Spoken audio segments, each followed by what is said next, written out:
Good morning, everyone. In this video, we are on page 6 of the term review, and we're going to be going through a conics problem together. So looking at this first equation in general form, remember to put it in standard form, and to complete the square, we'll need to group our x stuff and our y stuff together. But before we get into completing the square, let's go ahead and talk about how we would ID the conic from general form. So this is from Unit 2, and a reminder that what type of conic we have depends on what variables are getting squared, the signs, and the coefficients of the square terms. So as I'm looking at this equation, both x and y are being squared, so that means it can't be a parabola. And remember, folks, we don't have to do anything with those parabolic equations other than just identify them. So this one can't be a parabola. The signs are the same, so that means it can't be a hyperbola, and our coefficients are different, so that means it can't be a circle. So we already know just from the general form that this is going to be an ellipse.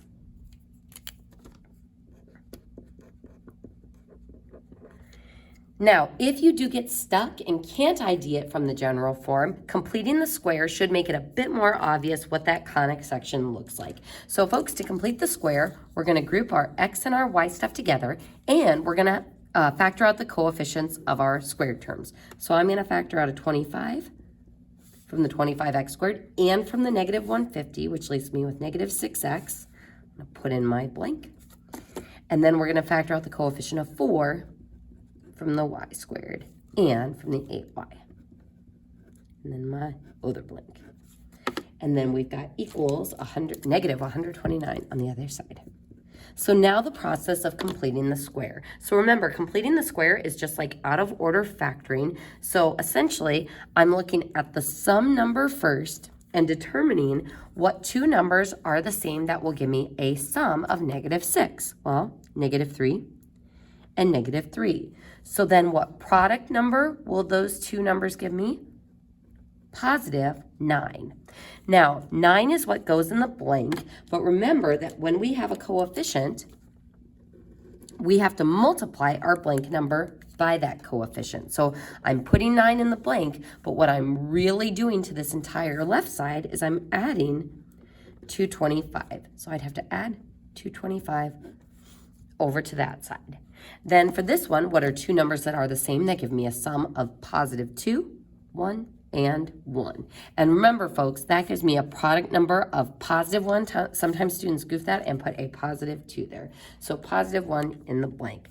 So I'm putting 1 in the blank, but what really is being added to that left side is 4 times that blank number. So a plus 4 over here. So now I am ready to factor those now perfect squares. So my two numbers that are the same, we factor this as x minus 3 times x minus 3, or x minus 3 squared. Then for this one, we factor it as y plus 1 and y plus 1, or y plus 1 squared. And then on the right side, we get 100.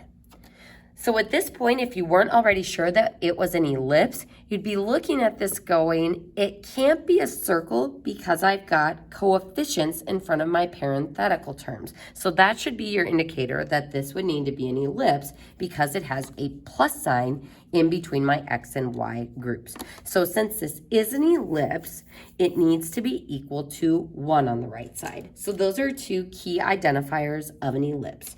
We need to have a plus in between our fraction groups, and you will need equals 1 on the right side. So how do we make this be equal to 1 instead of equal to 100? We're going to divide the entire equation by 100. So then this cancels, and I get x minus 3 squared over 4. And actually, I should be writing this down in the standard form, please. And then we've got plus. Those cancel, and we're left with y plus 1 squared over 25, and then equals 1. So this is my standard form equation. And a good check for yourself is these should always cross simplify nicely so that you are left with no coefficients in front of your parentheses. So that's going to be our check. And that's an important check, folks, because if these don't cancel out nicely so that there aren't coefficients, it probably means you didn't add the correct number to the right side to keep the equation in balance. So just be aware of ways that you can check yourself as you are working through these problems. So now, folks, we have our standard form. So now we're ready to start pulling out the key features from that standard form, because again, general form, we don't know what the center is, the A, B, and C values, so it's got to be in standard form so we can pull out the key features. So let's start with determining whether this is horizontal or vertical. So for an ellipse, A is always bigger.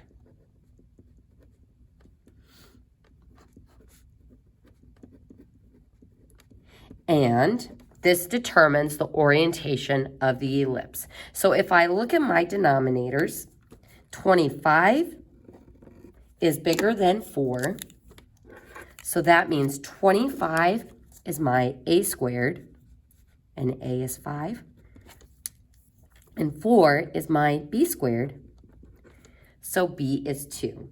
So because A is under my Y variable, that means that this is a vertical ellipse. Now for the center, those are your H and K values. And I would put a note by that says they switch signs. And this is true for the circles and the hyperbolas as well. But just make sure that your H value always comes from the X parenthesis and your K value always comes from the Y parenthesis. So for us, -3 becomes +3. +1 becomes -1. So that would be the center. So then our A value, as we got from up here, would be 5. And then our B value is going to be 2. Now the C value, remember for both the C value of an ellipse and a hyperbola, there is an ABC relationship. For ellipses, it's A squared minus B squared equals C squared. And how I remember this is ellipses have a plus in the equation, but a minus in the ABC relationship. So A squared is 25. The B squared is 4. So that means C is plus or minus rad 21. And these are all the features or values that we'll be using to find the rest of the parts of the ellipse. So first, an ellipse has a major axis length of 2a. So if a is 5, the major axis is 10 units long. Then the minor axis is 2b. So if b is 2, the major axis is 4 units. The minor axis is 4 units long. Now, transverse axis and conjugate axis are for hyperbolas. So you can either leave those boxes blank or cross them off. Our ellipse does not have those key features. Now, for the next part, when we go to find the vertices, I'm going to simultaneously be doing the graph here because I think it's good to kind of use your graph to help you find the vertices. So first, let's go ahead and start by plotting the center at 3, -1. So forward 3, down 1. Next, because my ellipse is vertical, that means it's going to be larger in the up-down direction. So we are going to use our A value of 5 to go up to the first vertex and down to the second vertex. So we are going to go up 1, 2, 3, 4, 5. That takes me to the vertex, and down 1, 2, 3, 4, 5. And that gives me the second vertex. The other thing you can do is you can take 5 and add it to the Y part of the center. So plus 5 would give me 3, 4. And then minus 5 going down from the center would be 3, -6. And just be aware that on MyMathLab, of course, it's going to want that comma in between those two vertices. Or it might ask for the vertex that's above the center or the vertex that's below the center. So On these problems, you might find it helpful to actually draw the graph and count up and down, or you can do what I just demonstrated and add that to the y value. And we add it to the y value because this is vertical, and so we are going up and down by the a value. So then we can also see that my major axis does indeed have 5 and another 5, 5 and another 5, or a length of 10. Now for the co-vertices, we're going to use our b value. So I'm going to go left 2, boop, and right 2, boop. And those are my co-vertices. Or we can use the center and go adding 2 and subtracting 2, which would give us 5, -1, and comma, 1, -1. And we can read those coordinates from our graph, or we can add the values to the center, just like we did there, adding to the x value this time to move left and right. So then we see the minor axis does indeed have a length of 4. So at this point, we have enough information to draw our ellipse. And remember, it should look more like an egg and less like a football. So doing my best here to round that out. There is our ellipse. So the ellipse is not going to have asymptotes because that is a hyperbola key feature, but we need to find the foci. Now the foci are on the same axis as the vertices, which means they are going to be on the major axis going up and down. So to find the coordinates of the foci, I'm going to go up and down from 3, -1, rad 21. So I'm going to use the center, 3, -1, and to the y value to go up and down, we're going to add and subtract radical 21. And on my MATLAB, you can use the plus or minus notation as well, unless it asks you for the upper foci or the lower foci or the left foci or the right foci, then you need to make sure that you are following the correct direction. So if we were to plot this on our graph, we would see that -1 plus rad 21 would give us a y coordinate of about 3.6. So for 3 up, 1, 2, 3.6. There's a foci. And then if I do -1 minus rad 21, -5.6. So there's 3, and then 1, 2, 3, 4, 5.6. And those would be the foci. So again, folks, even if you don't have to do the graph on my MATLAB, you might find it helpful to draw a simple picture so you can illustrate if your ellipse matches what you stated it should be, vertical, and if it makes sense with all of the key features. So folks, what I would do is pause the video and see if you can complete the square for the hyperbola, and unpause it when you are ready to see how it's done. So first, folks, before I complete the square, let's see if we can identify this conic from the general form. We see that both x and y are being squared, so it can't be a parabola. And when we look at the coefficients, we see that they have different signs. I've got +4 and I've got -1. So those different signs mean it's going to be a hyperbola. So hyperbola. And in a hyperbola, contrasted with an ellipse, we'll have a minus sign in between the fractions of our standard form, but it's still going to be equal to 1, just like our ellipse. Excuse me, so ellipses and hyperbolas are equal to 1, whereas circles are equal to r squared. So that's another similarity between all of these conic sections is in the equation, it's a squared, b squared, and in a circle r squared, but when we pull out those key features to use them, it's always the square root of it. So folks, let's go ahead and complete the square on this one. So we're going to group our x stuff together and take out the coefficient simultaneously. So x squared plus 2x, put in our blank, grouping our y's together. Now this one's a little bit tricky because that -1 does count as a coefficient. So I need to factor out that -1, which makes this a y squared, and it makes this a -4y when we take out the 1.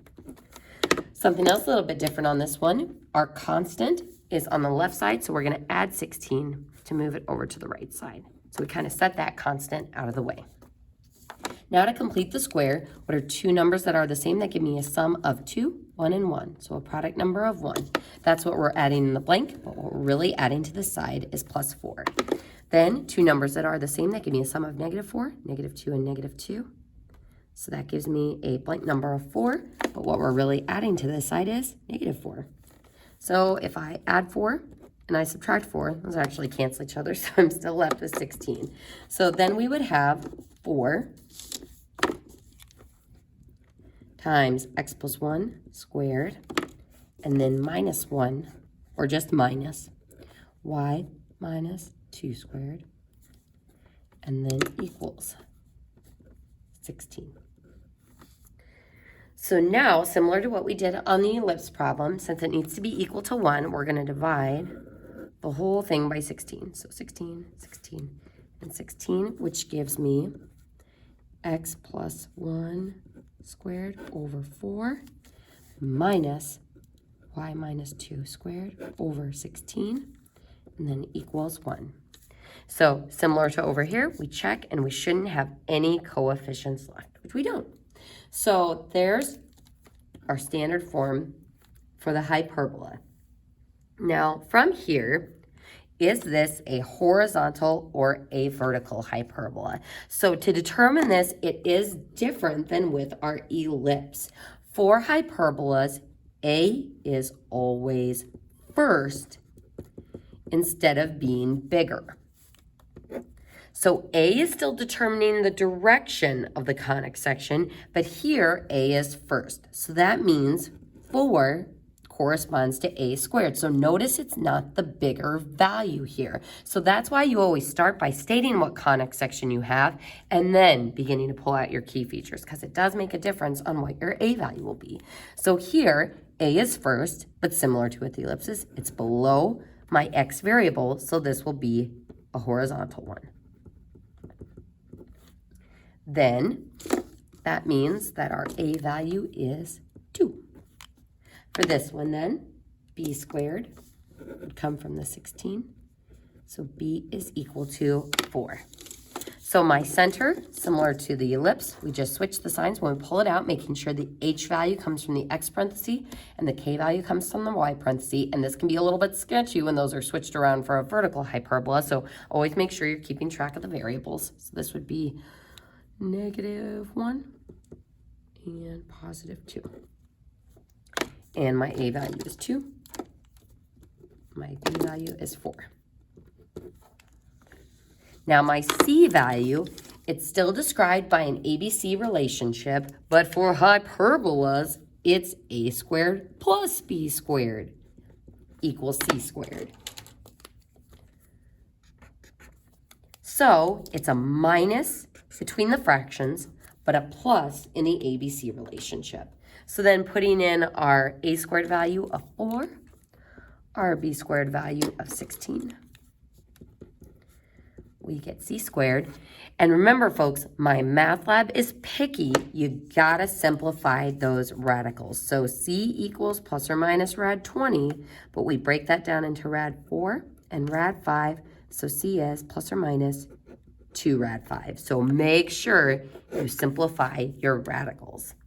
So for a hyperbola, instead of having a major and a minor axis, we have the transverse axis with a length of 2a, so 4, and the conjugate axis with a length of 2b, or 8. So again, folks, the transverse axis is between the vertices, similar to the major axis, but it doesn't necessarily have to be longer, which we can see here, because our conjugate axis is the longer axis.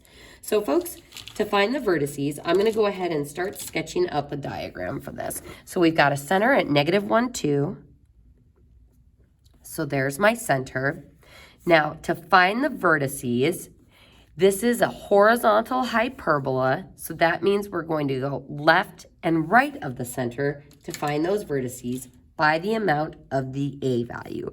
So I'm going to go left 2 and right 2 to find the vertices, or I can subtract 2 from the X value of the center and add 2 to the X value of the center and get -3, 2, 1, 2.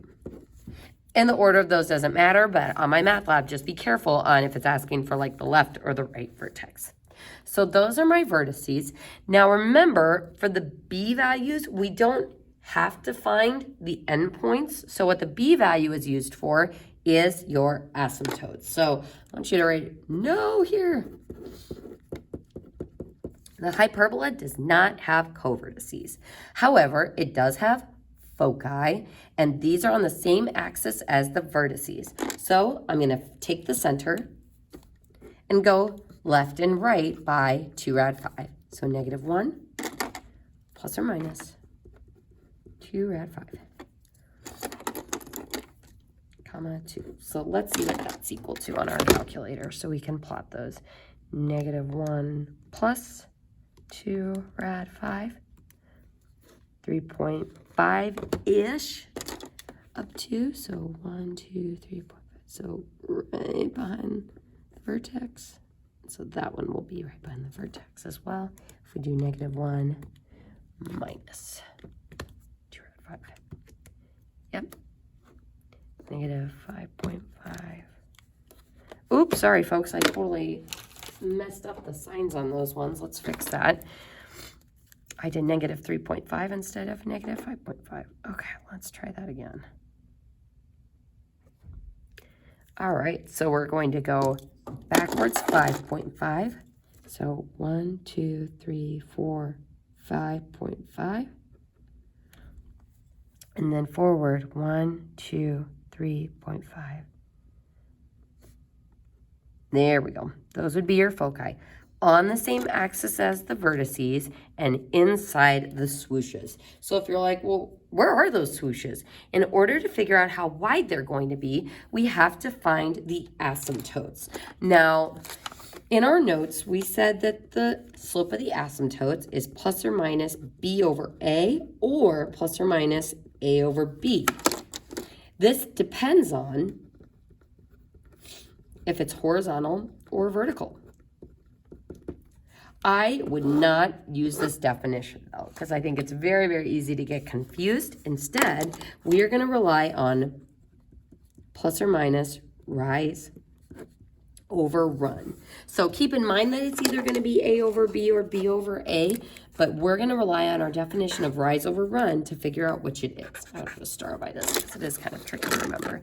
So we're going to go back up to our standard form equation. What would you say is our rise variable? Y. So y is rise. So that's going to be our rise plus or minus 4, the b value under the rise variable. X is our run. So we're going to use 2 as our denominator. So rise over run, and we can simplify that to be plus or minus 2. So from our center, we're going to rise to run 1 and go down 2, back 1. And then we're going to rise 2 and go back 1 and down 2 and go forward 1. And that gives me the asymptotes, and that shows me how wide my swooshes will be. So from the vertices, we're going to swoosh out, swoosh out, swoosh out, and swoosh out. And that is our hyperbola. So turning the page, we are now going to get into some Unit 1 review problems. So I want to go through problem A first and show how we will solve this using substitution. So this is a nonlinear system because I've got a quadratic and a line. So it's nonlinear because one of the two equations is a not linear equation. So you have to use substitution, and sometimes students will try to solve for like x up here. Always try to solve for your easiest linear variable. So I'm going to go ahead and just isolate y in the second equation, subtract x. So y equals negative x plus 1. Then I'm going to take this stuff and plug it in for y in that first equation. So negative x plus 1 equals x squared plus 2x plus 1. Now, how are we going to solve this equation? Well, it's a quadratic, so we're probably going to have to try to factor it, but before we factor it, it needs to be equal to 0. So I'm going to keep the square term positive, and let's add x to this side and subtract 1 to that side, goodbye 1s, and we get 0 equals x squared plus 3x. Now, remember folks, the first thing we check for when we're factoring is a GCF. So we can take an x out of both of those. So then x equals 0 and x equals -3. Now folks, if you only put those answers in MyMathLab, you would get it wrong because MyMathLab would probably say something like, express your answer as a coordinate. Are these coordinates? No. We found the x part of the coordinate, but if I'm trying to solve a system, I'm trying to figure out where they intersect. So I'm going to show you how we can check ourselves on our calculator on this one. If I type in x squared plus 2x plus 1, and then y equals -x plus 1, what we see,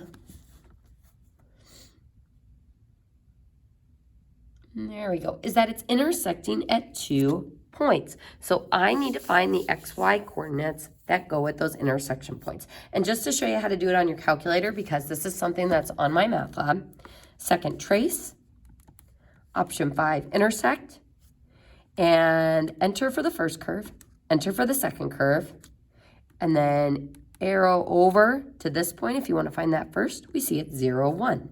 And then second trace, intersect, enter, enter, closer to this point to find it. And we see that it's -3, 4. Now, folks, if it says solve algebraically, you have to show this solve word. You can check yourself on your calculator, but folks, on the term test, I need to see that you know how to solve this algebraically and how to solve a quadratic. So then if I wanted to find the corresponding y values that go with these, we would take both these x values and plug them in for x in that easy equation. So y equals -0 plus 1, y is 1. And then -3 is +3 plus 1, y equals 4.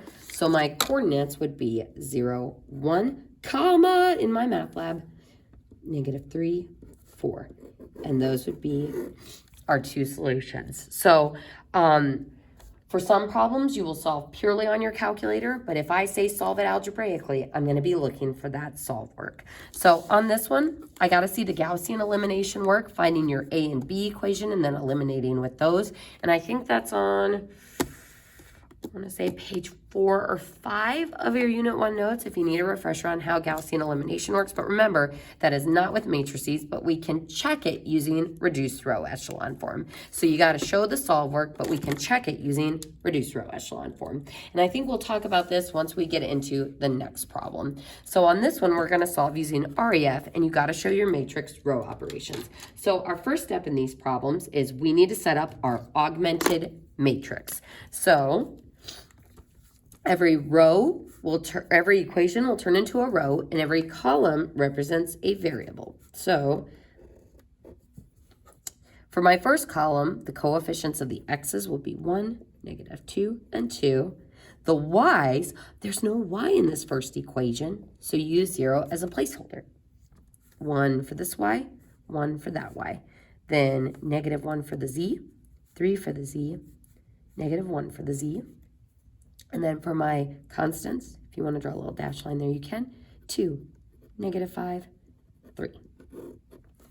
So there's my augmented matrix.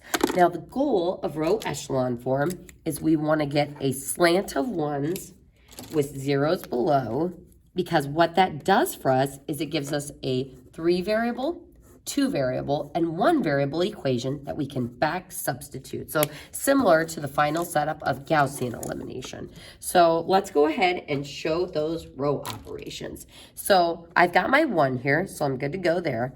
But now I need to make that -2 look like a 0. Now usually what I do is I manipulate row 1 to get it to cancel with row 2. So similar to if I wanted to get these two x's to cancel, I would take row 1, or I would take equation 1 times 2 and add it to row 2. So to write this in our row format, what row are we replacing? Row 2, because we want it to be a 0. What are we going to replace it with? 2 times row 1 plus row 2. So to show my work, I'm going to take row 1 times 2, so 2, 0, -2, 4, and I'm going to add that manipulated row to row 2. Again, it's just elimination, but we're showing the work differently. So this will be 2 plus -2 is 0. 0 plus 1 is 1. -2 plus 3 is 1. And 4 and -5 is -1. And row 1 will stay the same.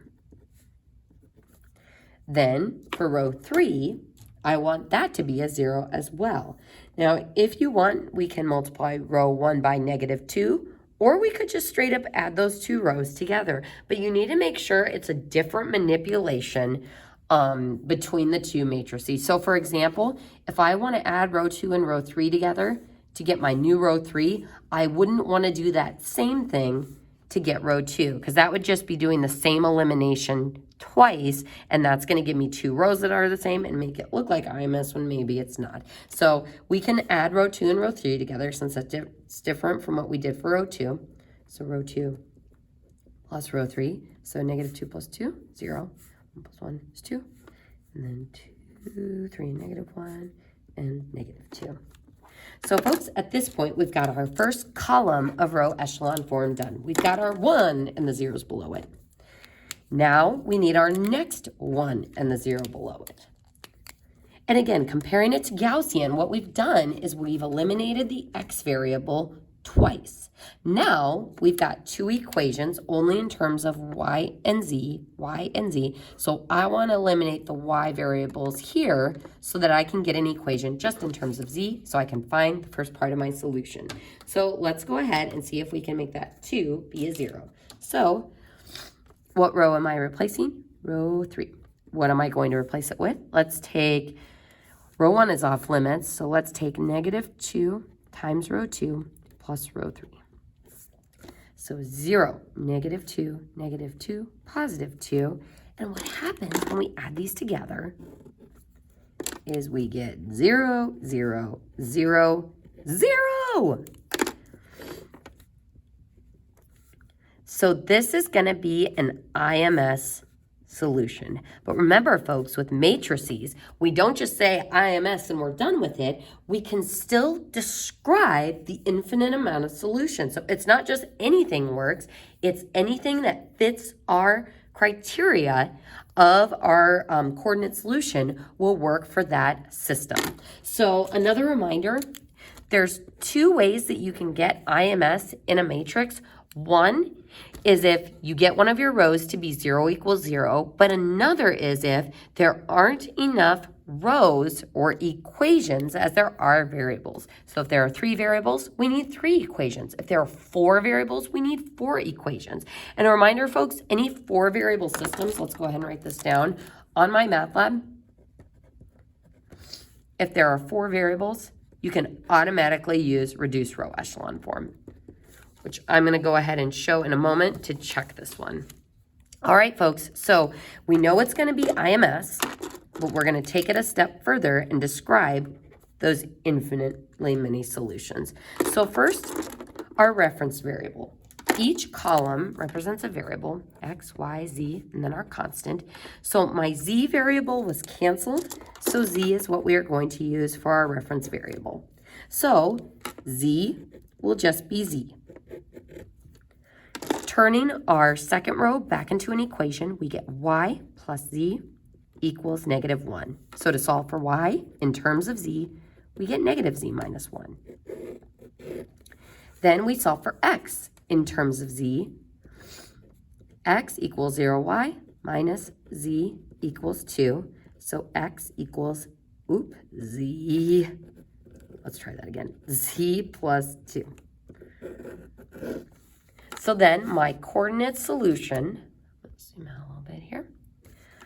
In my x slot, we'll have z plus 2. In my y slot, -z minus 1. And then z is my reference variable. And if I wanted, I can use this to generate a solution. So I'll pick an arbitrary z value, not 1 or 0. Well, 1 would work, but usually not 0, so maybe 2. Generate a solution, and then plug it into all 3 equations. So that would be your final answer for this one. But now I want to show you how you can check this using reduced row echelon form. So to access the matrix arrow in your calculator, second x to the -1. Go to Edit, type in your dimensions, and this is a 3 by 4. Then you type in your values. 1, 0, -1, 2, -2, 1, 3, -5. Oops.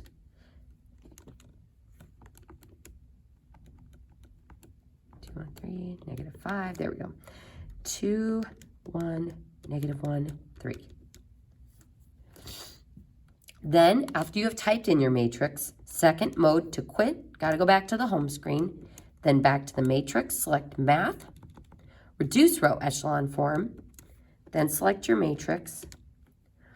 And what we see is, surprisingly, we actually get the exact same thing here. It's not always going to be the case. Usually reduce row echelon form and row echelon form will look different, but this would be a way to check yourself, because if you turn those into your equations, you should get the same solution. So folks, as far as the term test goes, you can always use reduce row echelon form to check yourself, but if it says show your row operations, I'm going to be looking for that work. You have to show me that you can make the row operations work, because that shows me you understand why reduced row echelon form works. So folks, going on to the back page, this is kind of a fun little problem, because it's a story problem that involves our graph key features. So folks, Patty's flip-flops are thrown into the air by a catapult. The height in feet is modeled by the function where t is seconds. So let's go ahead and illustrate this. T is seconds, so t is like my x here, so this is time or seconds. And then h of t is my y value, so height in feet is my y-axis. So what type of equation are we looking at here?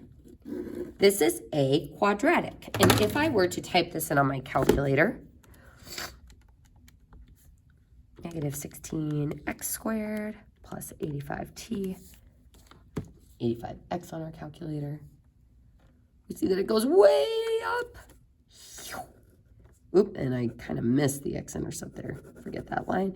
We go up, and then we come back down. And it looks like we're coming down somewhere between 1, 2, 3, 4, 5, probably between tick mark 5 and tick mark 6-ish. So a good thing to keep in mind. So that's what my graph looks like. So it says, what is the maximum height of the flip-flops?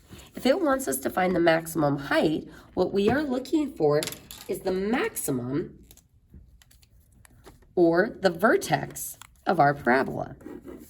And we can do that doing second trace, maximum, and I need to be to the left of the max, and then to the right of the max. We'll see if I can find it here. It's coming back down. There we go. And it tells me it's way up there. So it actually can find it without even seeing it on there. So I'm going to leave you guys to try that one on your own. When will the flip-flops hit the ground? Since it's when, we are looking for t. We're looking for when it hits the ground, which means we are looking for the x-intercept. So folks, on this one, I want you to factor it. What does h of 4 represent within the context of this problem? So you would say something like, after 4 seconds, it is how many feet up in the air? Reasonable domain and range for this. So for the domain, normally our domain for a parabola is all real numbers. But if we think about the context of this problem, if I start to do all real numbers or go backwards this way, we're going to get into negative time. So for the domain, no negative time. And it stops when they hit the ground. So you will need to use the x-intercepts once you find them to constrain it from here to whatever that value is. So your domain will be from the two x-intercepts. Now the range normally would start at negative infinity, but are my flip-flops going to plunge down into the ground? No. So we're going to start at 0, which is the ground, and then it's going to go to the maximum height. So that max y value, that you will find in Part A. So hopefully that gives you a little bit of guidance on that problem so you can find those key features. And that concludes our video on the term review.